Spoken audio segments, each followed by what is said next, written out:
राज्य में आदिवासियों की जमीन को सुरक्षित रखने के लिए सुरक्षा कवच के तौर पर CNT-SPT एक्ट कानून लागू है। बावजूद इसके जमीन की लूट जारी है, जिसके खिलाफ आदिवासी समाज मोर्चा खोलने की तैयारी में है।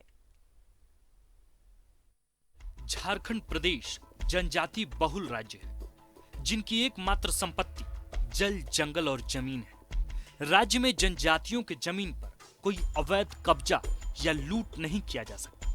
इसको लेकर सुरक्षा कवच के रूप में CNT-SPT एक्ट कानून लागू है, लेकिन उस कानून को ताक में रखकर आदिवासी जमीन की लूट धड़ल्ले से जारी है। मौजूदा समय में आलम यह है कि इनकी पारंपरिक धार्मिक स्थल की जमीन को भी धड़ल्ले से लूटी जा रही है, जिसका खिलाफ लड़ाई लड़ने के लिए कई आदिवासी सामाजिक धार्मिक संगठन एक मंच पर आ गए हैं, जो जल्द ही इस विषय को राज्यपाल और मुख्यमंत्री से अवगत कराएंगे और आंदोलन का बिगुल भी फूंकेंगे। ले जाने का हम लोगों ने तैयारी कर रखा है और हम लोग इसका नाम दिए हैं आदिवासी जमीन बचाओ अभियान।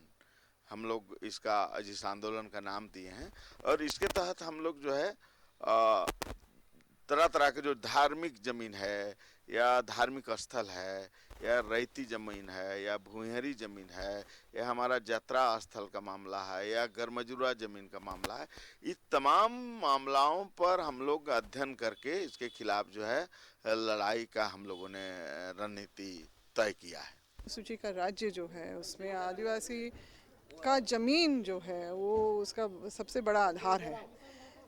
उसको अगर नहीं संरक्षण मिलेगा तो निश्चित रूप से इस तरह का जो है सरकारी तौर पे सरकार को भी संवेदनशील होना होगा और प्रशासन को भी संवेदनशील होना होगा। बिहार से अलग होकर जैसे ही झारखंड अस्तित्व में आया, यहाँ की जमीन की लूट तेजी से बढ़ गई। आदिवासियों से लूटी गई जमीन की वापसी के लिए विधानसभा के द्वारा 5 सदस्य कमेटी बनाई गई, जिसका संयोजक पूर्व मंत्री स्टीफन मरांडी, जिन्हें राज्य में आदिवासियों की जमीन पर हुए अवैध कब्जा की जांच और सर्वेक्षण रिपोर्ट विधानसभा को सौंपना है। लेकिन वह कमेटी शिथिल सी पड़ गई। 4 माह बीत जाने के बाद भी जांच और सर्वेक्षण की दिशा में कमेटी अब तक एक कदम भी आगे नहीं बढ़ा पाई है, जिसको लेकर आदिवासी समाज आंदोलन की राह पकड़ने की बात कर रहा है। न्यूज़ 11 भारत के लिए रांची से दीपक उरांव की रिपोर्ट।